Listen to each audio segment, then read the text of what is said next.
شفيع المذنبين نبينا أبي القاسم محمد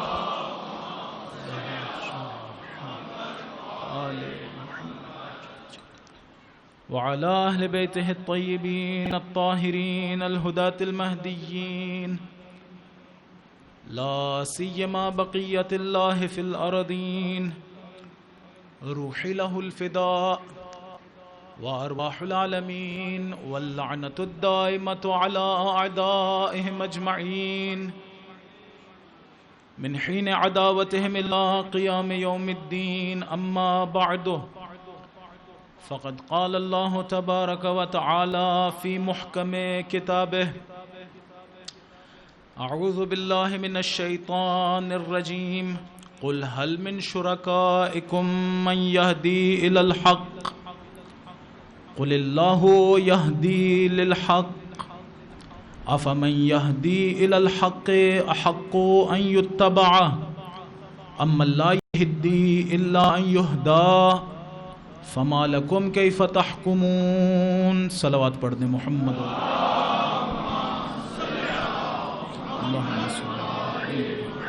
عجل. خداوند متعال کا نہایت شکر گزار ہوں کہ اس نے ایک مرتبہ پھر ہم سب کو یہ توفیق عنایت کی کہ اس کا اور اس کے پاک بندوں کا ذکر بجا لا سکے. ہر دن جو طلوع ہوتا ہے یہ انسان سے خطاب کرتا ہے، کہتا ہے بنی آدم انا یوم جدید، میں ایک نیا دن ہوں، میرے ساتھ نیک برتاؤ کرنا، مجھ میں نیک عمل کرنا. میں جب گزر جاؤں گا تو تمہیں دوبارہ کبھی ملاقات نہیں کروں گا، لیکن قیامت کے دن تمہاری اور میری ملاقات ہوگی. خدا کا لاکھ لاکھ شکر ہے کہ اس نے ہمیں یہ توفیق دی ہے کہ جب یہ دن گزرے گا اور پھر قیامت کے دن ہم سے ملاقات کرے گا تو اس میں لکھا ہوگا اس دن میں نے حسین کا ذکر کیا تھا، اس دن میں خدا نے مجھے. انشاءاللہ نہیں لکھا جائے گا کہ میں نے فلاں فلاں گناہ کیا تھا. اگر گناہ کیا بھی تھا تو یہ بہترین جگہ ہے اس گناہ سے توبہ کرنے کی، خدا سے مغفرت مانگنے کی. نہایت خوبصورت جملے کل پڑھ رہا تھا میں سید ہاشم حداد کے، جو نہایت بزرگ عارف تھے اور وسیع شمار ہوتے تھے. آغائے قاضی طباطبائی کے وسیع شمار ہوتے تھے، کربلا میں ان کی قبر ہے. وہ کہہ رہے تھے کہ جب خدا سے کچھ مانگو، دیکھیں یہ بزرگان ہمیں سکھلاتے ہیں کہ ہمیں کیا مانگنا چاہیے. کہہ رہے تھے کہ جب خدا سے کچھ مانگو تو کیا مانگنا؟ کہا جب خدا سے کچھ مانگو تو اس سے حسین مانگنا، اور اگر حسین سے کچھ مانگنا چاہو تو کہنا خدا چاہیے.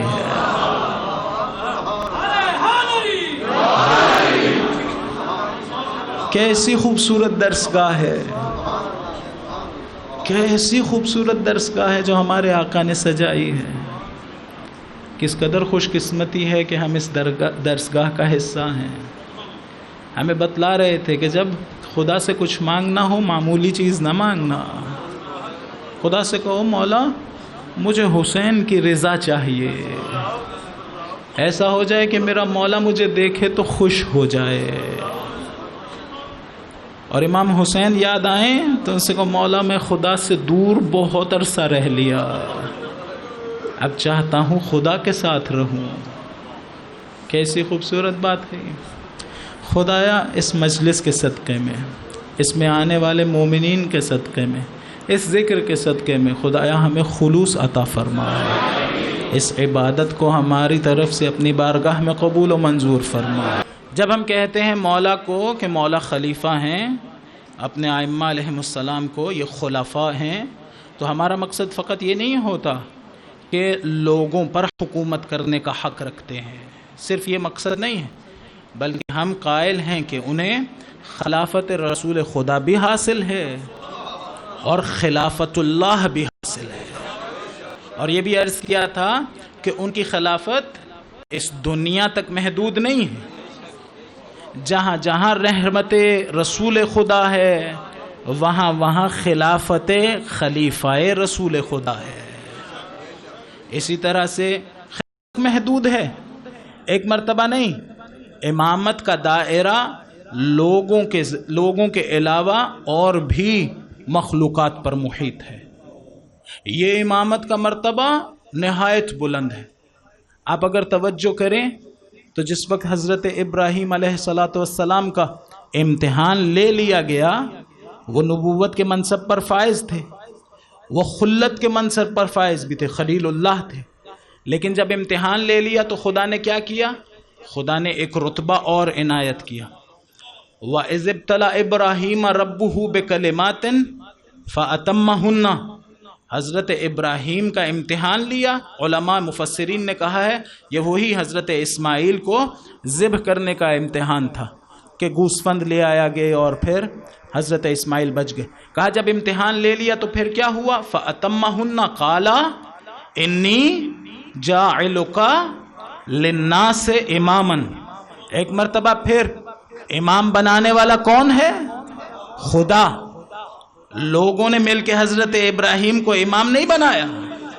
خدا نے کہا انی جاعلک، یہ میرا کام ہے، میں کر رہا ہوں. لیکن عجیب الفاظ استعمال کیے، کہا میں تمہیں انسانوں کا امام بنا رہا ہوں.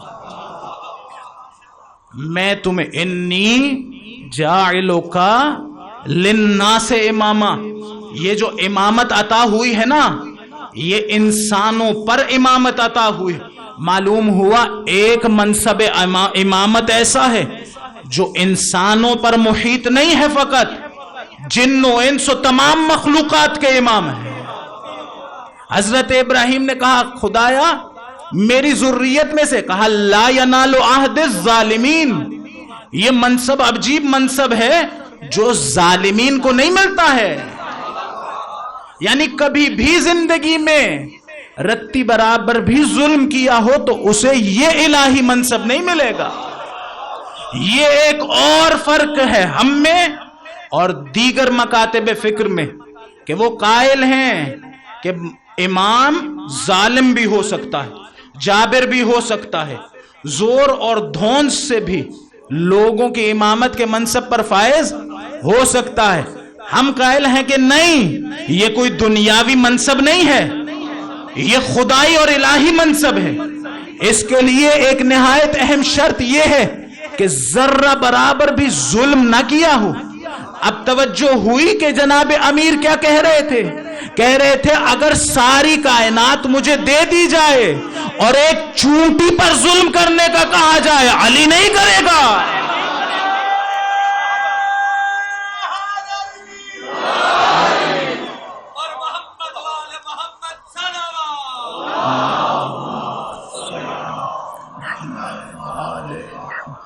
اس منصب کا تقاضا یہ ہے.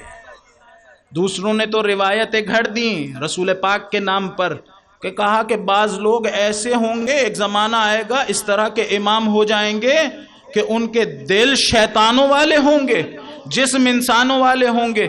جس سے بات کر رہے تھے اس نے پوچھا پھر مولا کیا کروں اس وقت؟ کہا اس کی بھی اطاعت کرنا. دیکھیے صریح قرآن کی آیات کے خلاف خدا نے کہیں پر قرآن میں کہا ہے ظالموں کی اطاعت کرنا، تو کس طرح سے رسول خدا کہیں گے ظالموں کی اطاعت کی جائے؟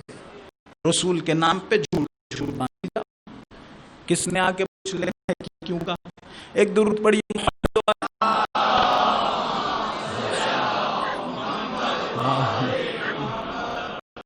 عرض کیا کہ کائنات کا سب سے بڑا عالم ہوگا، ہاں کچھ علم آتا ہوگا، یعنی اس میں ملکہ علم ہوگا، کبھی غلطی کرے گا، کبھی ٹھیک بات کرے گا، کبھی غلطی کرے گا.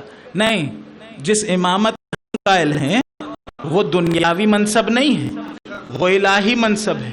اس کے لیے مظہر علم خدا ہونا ضروری ہے، اس کے لیے صاحب علم لدنی ہونا ضروری ہے.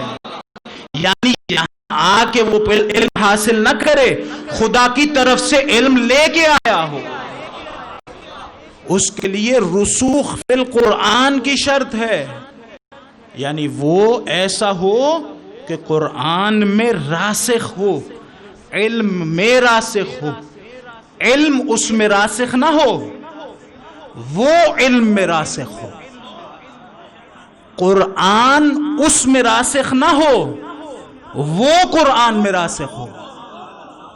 علم اس میں رسوخ کرتا ہے جہاں پہلے نہیں تھا،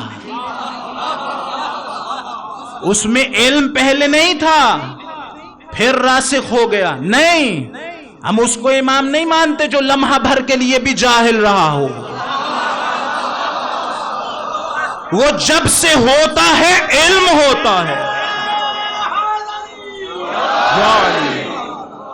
وہ جب سے ہوتا ہے علم ہوتا ہے، علم۔ توجہ کریں قرآن کیا کہتا ہے، الرحمن علم القرآن خلق الانسان۔ بھائی کہنا تو یہ چاہیے تھا کہ رحمان نے پہلے انسان کی خلقت کی پھر اسے قرآن سکھلایا، نہیں، خدا نے ایسا نہیں کہا، خدا نے کہا الرحمن علم القرآن، قرآن کی تعلیم دی، خلق الانسان، یعنی ایسا انسان بنایا ہے جو قرآن کی تعلیم سے خالی کبھی بھی نہیں رہا، کبھی بھی نہیں رہا۔ یہ ان کے لیے جب کہا جائے، ہمارے ائمہ کے لیے تو اس طرح سے، یعنی جب سے ہیں مظہر علم خدا ہیں، لیکن ہماری نسبت سے کہا جائے تو یہ ہے کہ الرحمن علم القرآن خلق الانسان، یعنی جب ہمیں بنایا تو بشر کے لبادے میں اور بشر کی حیثیت میں بنایا، انسان تب بنیں گے جب ہمارے وجود میں بھی قرآن آ جائے گا۔ ہمارے نہیں آیا تو یہ نہیں سمجھنا چاہیے ہم انسانیت کے درجے پر فائز ہو گئے۔ مفسرین نے اس طرح سے بیان کیا ہے، ہم بشر ہیں، انسان تب کہلائے جائیں گے حقیقی اعتبار سے جب قرآن کے ساتھ جڑ جائیں، یعنی اہل بیت اور قرآن کے ساتھ جڑ جائیں۔ درود پڑھیے محمد و آل محمد۔ اللہم صلی اللہ علیہ وسلم۔ بس ہمارے نزدیک ایسا نہیں ہے کہ وہ عالم ہونے چاہیے، نہیں، وہ مظہر علم خدا ہونے چاہیے، ان سے زیادہ بڑا کوئی عالم نہیں ہوگا، ان سے زیادہ بڑا عالم کوئی نہیں ہوگا۔ اور میں نے عرض کیا تھا کہ شاید سب واقف تھے کہ اگر یہ شرط مان لی جائے کہ امام ایسا ہونا چاہیے جس سے زیادہ بڑا عالم کوئی نہ ہو تو سب مان لیں گے کہ علی کے علاوہ امام کوئی نہیں ہے، یہ ہونا چاہیے۔ کیوں؟ کیونکہ علم ہی تو عصمت لے کے آتا ہے۔ عصمت کسے کہتے ہیں؟ عصمت کہتے ہیں تبین الاشیاء کو، انکشاف الحقائق کو، جب کسی کے لیے حقیقتیں منکشف ہو جائیں، یہ شخص عصمت کے مقام پر ہوتا ہے۔ ہمارا آقا و مولا وہ ہے جو اعلان کرتا ہوا پایا جاتا ہے، لو کشف الغطاء مزددت یقینا، اگر حجاب ہٹا لیے جائیں علی کے یقین میں اضافہ نہیں ہوگا، یعنی حجاب ہے ہی نہیں، حجاب لوگوں کے لیے ہیں، علی علم کے کمال پر فائز ہیں۔ جب علم کے کمال پر اور انکشاف الاشیاء کے مقام پر فائز ہیں، انکشاف الحقائق کے مقام پر، تو پھر عصمت بھی رکھتے ہیں۔ کسی نے مولا سے پوچھا، مولا گناہ کیوں نہیں کرتے؟ مولا نے کہا اگر تم سے کہا جائے کہ فضلہ کھاؤ تو کیا کھاؤ گے؟ کہا نہیں مولا نہیں کھاؤں گا۔ کہا کیوں؟ اس لیے کہ اس کی قباحت تمہارے لیے روشن ہے۔ یہ گناہ اسی طرح سے قباحت رکھتے ہیں، ہمارے لیے روشن ہو چکے ہیں، جب روشن ہے تو رغبت ہی نہیں ہوتی ہے۔ جب گناہ کی قباحت روشن ہو جائے تو کس طرح سے انسان میں وہ رغبت پیدا ہو؟ رغبت ہی نہیں ہوگی۔ لیکن توجہ یہاں کریں، ایسا نہیں ہے کہ مجبور ہیں اور ہاتھ بندھے ہوئے ہیں۔ کوئی غلط کام کر نہیں سکتے، نہیں، اپنی مرضی سے خدا کی عبادت میں مشغول ہیں، گناہ کی طرف اپنی مرضی سے راغب نہیں ہوتے۔ اگر کسی کے ہاتھ باندھ لیے جائیں کہ تم ظلم نہ کرو اور وہ ظلم نہ کرے تو اس میں کون سا کمال ہے؟ تو یہ ہے کہ ظلم کرنے پہ قدرت رکھتا ہو، اپنے اختیار سے نہ کرے۔ کمال تو یہ ہے کہ اپنے اختیار سے ظلم کو انتخاب نہ کرے، نہ فقط یہ کہ گناہ اور معصیت اور ظلم کو انتخاب نہ کرے، ہم انہیں امام مانتے ہیں جو ترک اولا بھی نہیں کرتے ہیں، ترک اولا بھی نہیں کرتے۔ ایک درود پڑھیے محمد و آل محمد پر۔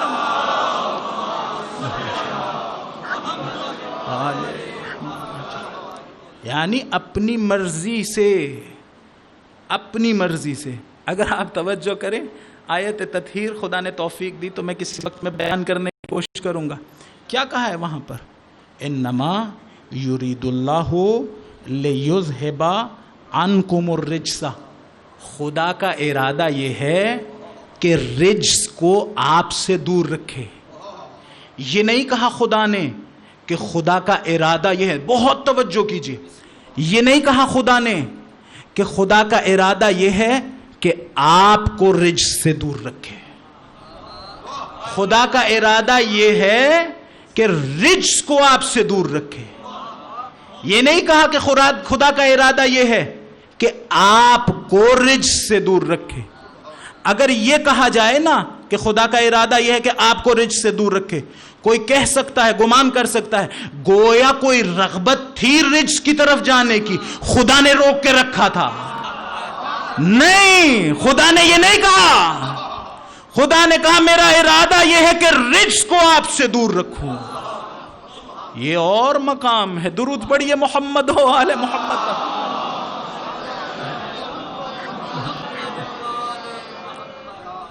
خدا کرے کہ بہت سے ظریف ذہن اس جگہ تک پہنچ گئے ہوں جس کی میں کوشش کر رہا تھا۔ درود پڑھیے محمد و آل محمد پر۔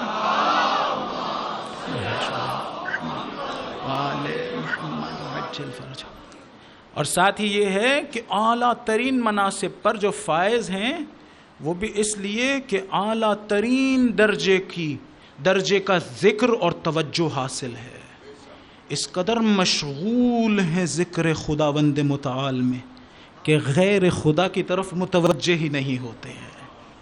علی کہتے ہوئے نظر آتے ہیں ما رأیت شیئا الا ورأیت اللہ قبلہ وبعدہ ومعہ۔ علی نے آج تک کسی چیز کو نہیں دیکھا مگر یہ کہ اس سے پہلے، اس کے بعد اور اس کے ساتھ اپنے پروردگار کو دیکھتا رہا۔ کیسی منزلت ہوگی جہاں پوری توجہ خدا کی طرف ہے۔ جب کامل توجہ خدا کی طرف ہو تو کس طرح سے گناہوں میں رغبت پیدا ہو؟ ممکن ہی نہیں ہے۔ یہ ہیں وہ جنہیں ہم امام مانتے ہیں۔ میں نے کل بھی عرض کیا تھا سب کو دیکھنا چاہیے جسے میں امام مانتا ہوں، کیا وہ انہی میں عیارات پہ پورا اترتا ہے؟ کیا انہی میں عیارات پہ پورا اترتا ہے؟ ہم جسے امام مانتے ہیں وہ اگر حجر اسود سے کہے تو حجر اسود ان کی امامت کی گواہی دیتا ہے۔ آپ جسے امام مانتے ہیں کیا حجر اسود اس کی گواہی دینے پہ قادر ہے؟ امام سجاد علیہ السلام کا واقعہ ہے نا کہ کسی نے دعوی امامت کیا تو مولا نے کیا کہا؟ چلیے حجر اسود تک جاتے ہیں، اگر اس نے آپ کی امامت کی گواہی دی تو آپ امام ہوں گے، اگر میری امامت کی گواہی دی تو مجھے تسلیم کر لیجئے۔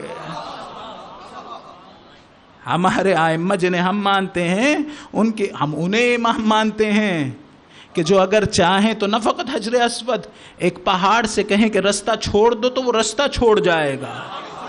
یہ میں نہیں کہتا، عیسائی جو نجران سے آئے تھے انہوں نے کہا تھا، کہا میں ایسے چہرے دیکھ رہا ہوں اگر پہاڑ سے کہیں ہٹ جاؤ تو ہٹ جائیں گے۔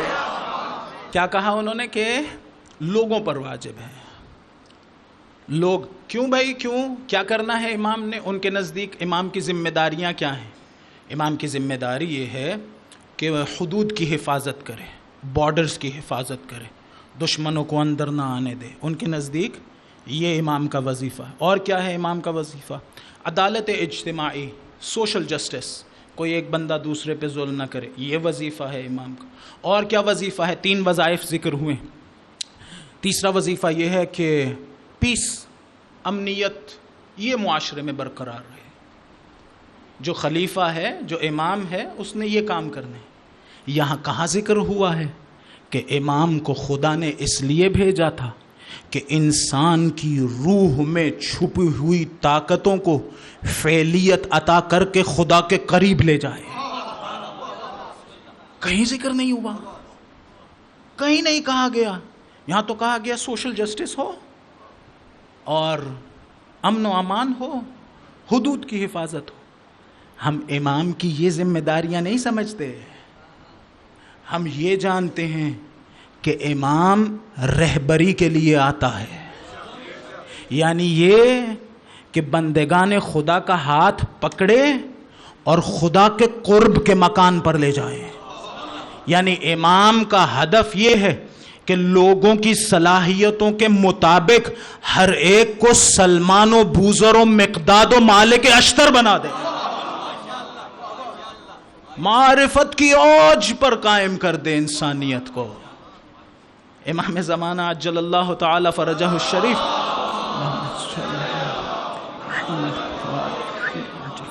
ان کا انتظار کیوں کر رہے ہیں؟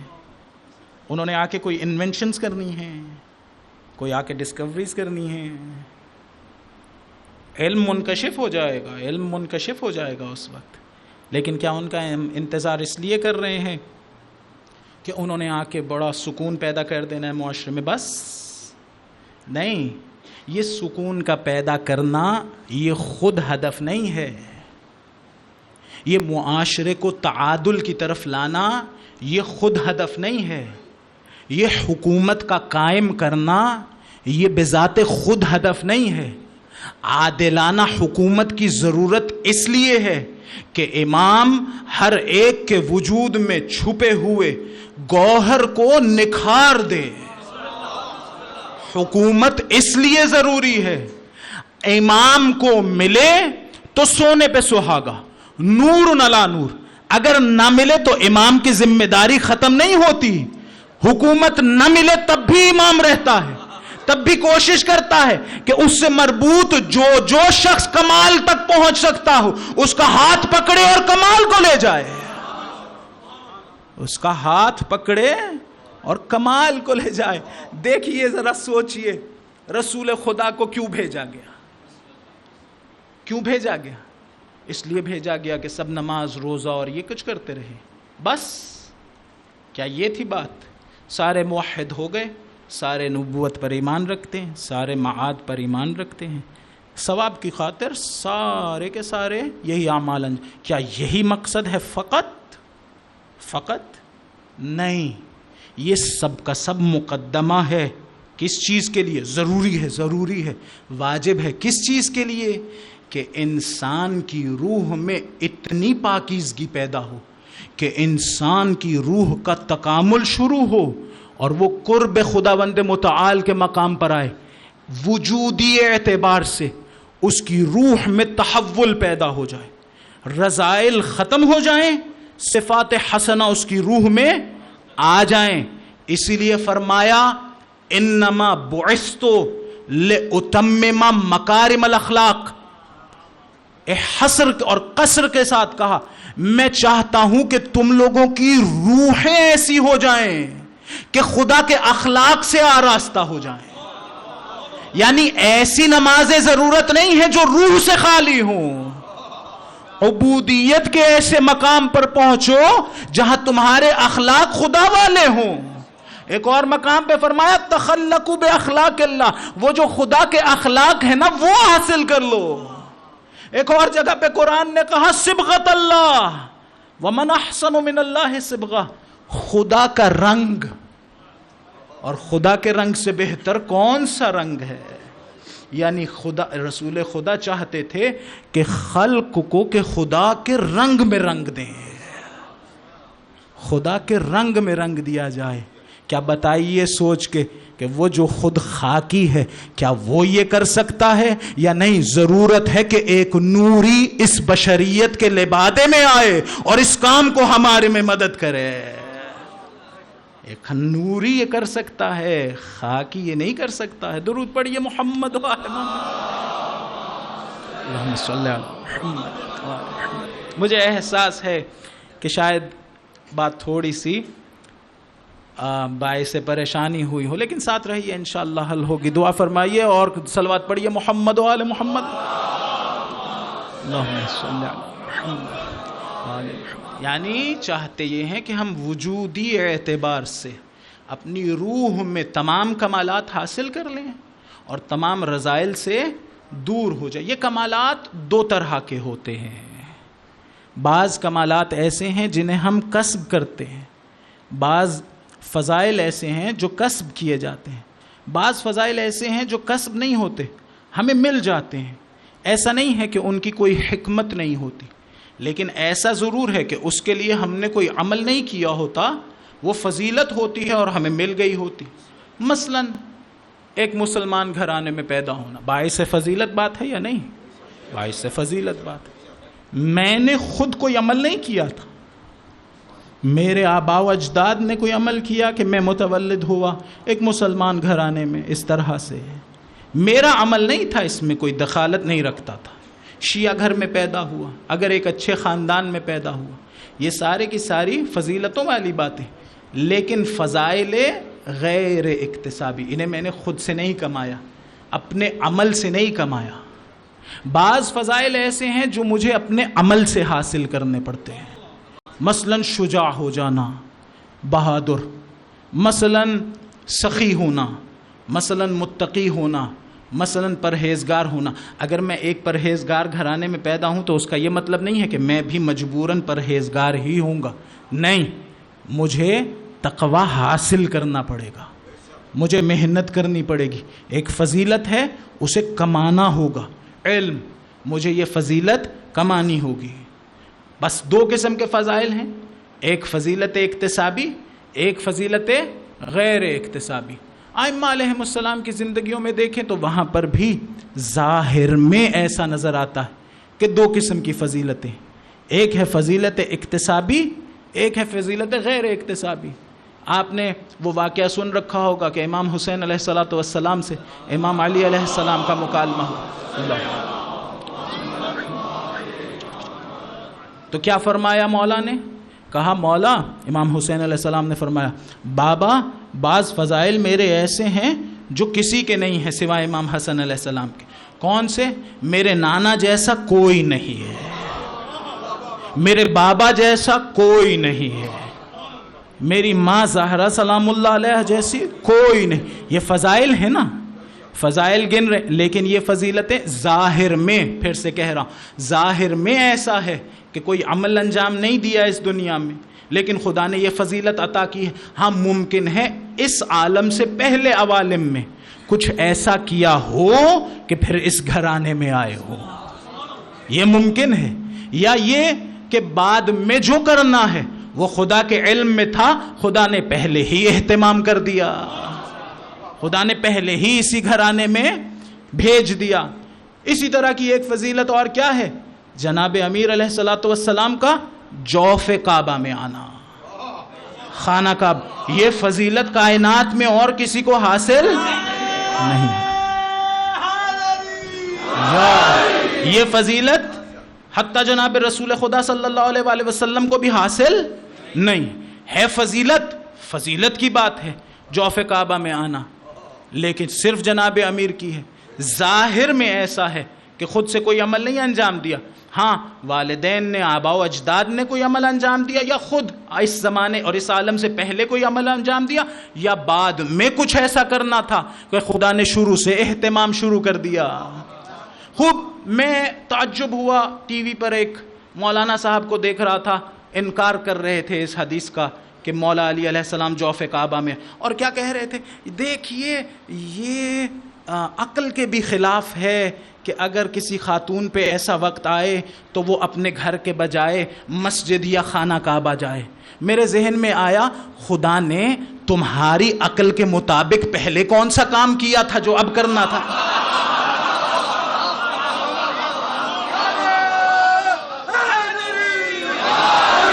تمہاری عقل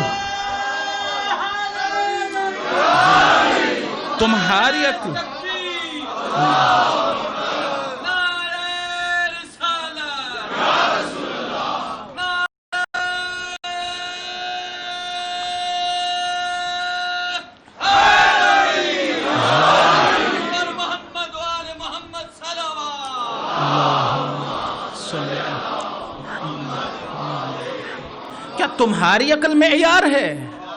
یعنی تمہاری عقل سے پہلے پوچھا جائے کہ یہ آپ کی عقل عقل شریف کے مطابق ہے یا نہیں، پھر خدا اسے انجام دے یا نہ دے؟ ذرا سوچ کے بتلاؤ کہ بن باپ کے حضرت عیسیٰ کا متولد ہونا کس عقل کے مطابق ہے؟ حضرت موسیٰ چھوٹے سے ہیں، ابھی نونہال ہیں، شیرخوار ہیں، یہ کون سی عقل کہتی ہے کہ ماں پانی میں بہا دے؟ کون سی عقل؟ تمہاری عقلوں کے مطابق تھوڑی خداوند متعال کی حکمتیں چلیں گی. تمہاری عقل، عقل میں نہیں آتا کہ وہ خانہ کعبہ کی طرف جائیں. خدا نے خاص اہتمام کیا ہے. پچھلے سال میں عرض کر چکا کہ اہتمام کیا تھا کہ خدا نے در سے نہیں دیوار سے اپنے مہمان کو بلایا تاکہ تمام مخلوق، تمام وہ لوگ جن کے نزدیک کعبہ محترم تھا، ابتدائے پیدائش اور ابتدائے آمد ہی سے متوجہ ہو جائیں کہ یہ جو خانہ کعبہ میں دیوار سے داخل ہوئی ہے نا خاتون اور بچہ لے کے آئی ہے، یہ کوئی معمولی بچہ نہیں ہے. خدا اس سے کوئی خاص کام لینا چاہتا. بچپنے سے متوجہ رہیں. میں نے کل کیا کہا تھا کہ جس وقت دعوت ذوالعشیرہ دی تھی تو پہلے روز کہہ دیا تھا علی تم میرے خلیفہ ہو، تم میرے وصی ہو، تم میرے وزیر ہو. خدا کا مزاج ہے نا جناب رسول خدا کا. وہاں رسول ایسا کر رہے تھے یا خدا ایسا کر رہا ہے؟ چاہتا ہے پہلے ہی دن لوگوں کے لیے واضح ہو جائے یہ معمولی بچہ نہیں ہے. سب اس کی طرف متوجہ رہنا. تو اس فضیلت کا بھی انکار کرتے ہوئے نظر آ رہے ہیں. ایک درود پڑھیے محمد والے محمد کو.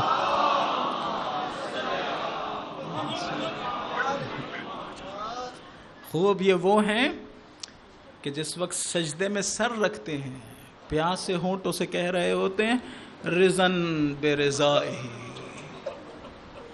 حسین کی وہی مرضی ہے جو اس کے پروردگار کی ہے. وَتَسْلِيمًا لِأَمْرِهِ. حسین کی اپنی کوئی مرضی نہیں. جو میرا مولا کہے وہی میں کہوں گا. ہم ایسوں کو امام مانتے کہاں یہ کہاں ایک عام انسان یا اچھا چلیے ایک انسان جو نیک بھی ہو کسی کے نزدیک. ہاں دو لوگوں کا مقایسہ غلط ہے. اتنی مرضیاں مٹ چکی ہیں کہ خود ایسا نہیں ہے. دیکھیے اگر کوئی مجھ سے بدتمیزی کرے، بعض اوقات اگر میرا نفس کمزور ہے تو وہ خلش میرے دل میں باقی رہ جائے گی. اگر کوئی میرے بچوں سے بدتمیزی کرے، میری ناموس کو ڈرا دے، میری ناموس اس کی وجہ سے ڈر جائے، خوف میں آ جائے. اگر کوئی ایسا کرے اور پھر بعد میں آئے کہ مجھ سے غلطی ہو گئی مجھے معاف کر دیں، تو میرے لیے سخت ہے اسے معاف کرنا. خدا کرے اتنی طاقت ہو کہ معاف کر پاؤں. سخت ہے لیکن ہمارے آقا و مولا وہ ہیں کہ جو دیکھتے ہیں کہ خدا چاہتا ہے اسے معاف کر دوں، معاف کر دیتے ہیں. معاف کر دیتے ہیں. اور جس وقت امام کے لشکر کی طرف آنا چاہ رہے تھے تو خدا سے کہتے تھے خدایا تیری طرف واپس لوٹ رہا ہوں. میں وہ ہوں جس نے حسین کے بچوں کو ڈرایا ہے.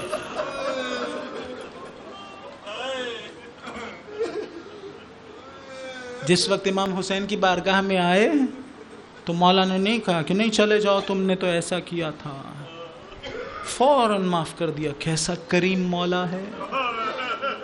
اسی کی بارگاہ میں جانا چاہیے. مولا ہم خدا کی بارگاہ میں خود سے نہیں جا سکتے، آپ کا واسطہ لے کے جاتے ہیں، خدایا تجھے حسین کا واسطہ، ہمیں قبول کر لے میرے مولا۔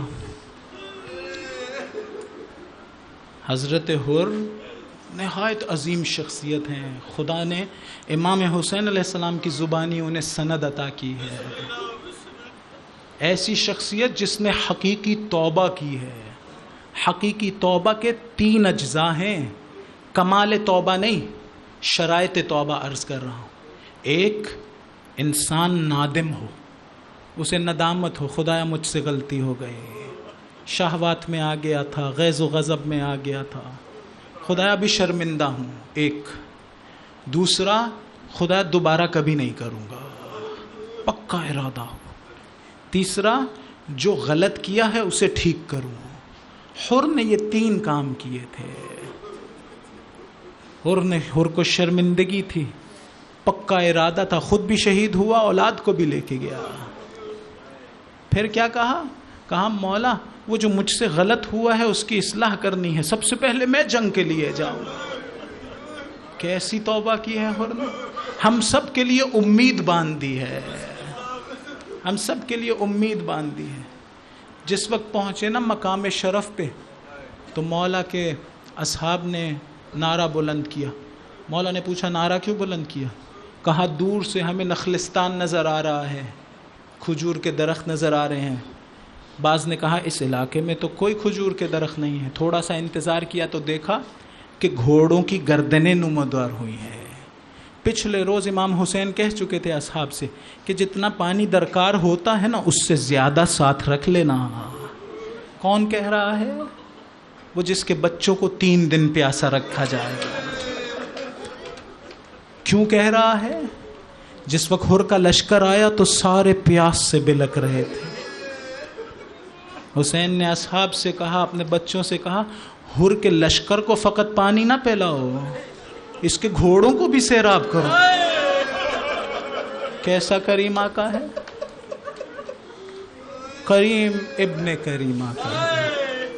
کہا حر کے لشکر میں ایک شخص کہتا ہے میں سب سے آخر میں کھڑا تھا، پیاس سے جان نکل رہی تھی، میں نے سوچا حسین کے اصحاب جتنی دیر میں مجھ تک آئیں گے میں تو مر جاؤں گا۔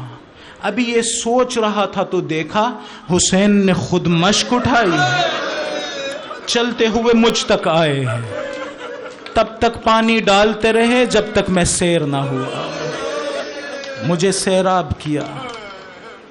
کہا حر نماز کا وقت ہے، الگ جماعت کھڑی کرو گے یا ہمارے ساتھ؟ کہا نہیں آپ کے ساتھ۔ ایمان باقی تھا۔ جب فارغ ہو گئے امام حسین نے عصر کے بعد کہا کہ اب کوچ کرنا ہے، چلنے لگے تو حر نے کہا مولا اے ابا عبداللہ آپ کو اجازت نہیں ہے یہاں سے جانے کی، مجھے حکم ملا ہے آپ کو روک لوں۔ مولا نے کہا میں نے جانے کا ارادہ کیا ہے۔ مولا نے چلنا چاہا، حر نے لگام میں ہاتھ ڈالا۔ مولا نے کہا ثقلت کا امک، حر یہ جو تو نے جسارت کی ہے نا، اگر اس کی حقیقی سزا کوئی ہو تو وہ یہ کہ تو مر جائے اور تیری ماں تیرے عزا میں بیٹھ جائے۔ کائنات کی سب سے بڑی شخصیت کے گھوڑے کی باگوں میں لگام ڈالی، ہاتھ ڈالا ہے۔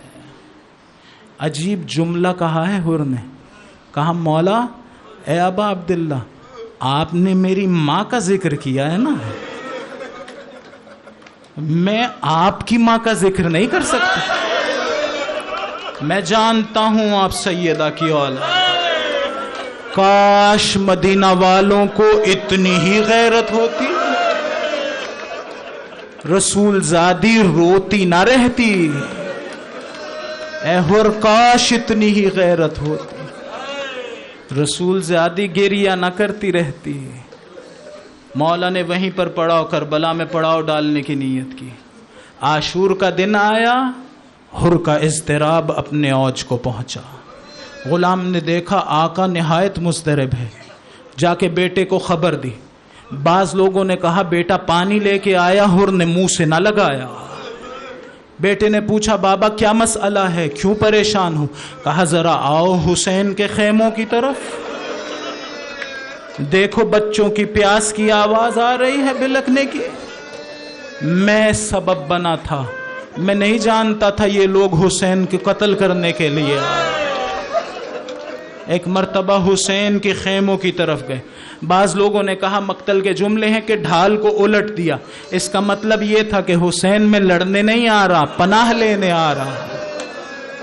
پہنچ کے کہا کیا میری بھی کوئی توبہ قبول ہو سکتی ہے؟ کہا ہاں تمہاری توبہ۔ پھر کہا اچھا اگر میری توبہ قبول ہوتی ہے سب سے پہلے مجھے اجازت دے میں جنگ کرنے کے لیے جاؤں۔ میں نے مجلس تمام کر دی، کہا سب سے پہلے مجھے اجازت دیں۔ جنگ کرنے کے لیے گئے، نزدیک 40 لوگوں کو فنار کیا، لیکن لڑتے لڑتے جب زخمی ہو گئے نا، ایک مرتبہ زمین پر گرے۔ امام حسین کو آواز آئی، مولا ہر کے کنارے پہنچے، ایک مرتبہ دیکھا سانسیں باقی ہیں، کہا مولا کیا میں نے وفا کر لی؟ مولا نے کہا انت الحر کما سمت کا امک، جیسا تیری ماں نے تجھے حر کا نام رکھا ہے تو اسی طرح سے آزاد ہے، اس دنیا میں بھی آخرت میں بھی۔ امام حسین کی والدہ کا احترام کیا تھا نا، دیکھا امام نے حر کی پیشانی پر چوٹ ہے، ایک رومال نکالا حر کی پیشانی پہ باندھا، میں ہاتھ جوڑ کے کہوں گا مولا تھوڑی دیر بعد ایک بچے کے گلے میں تیر لگے گا، ارے اس کے گلے پہ باندھنے کو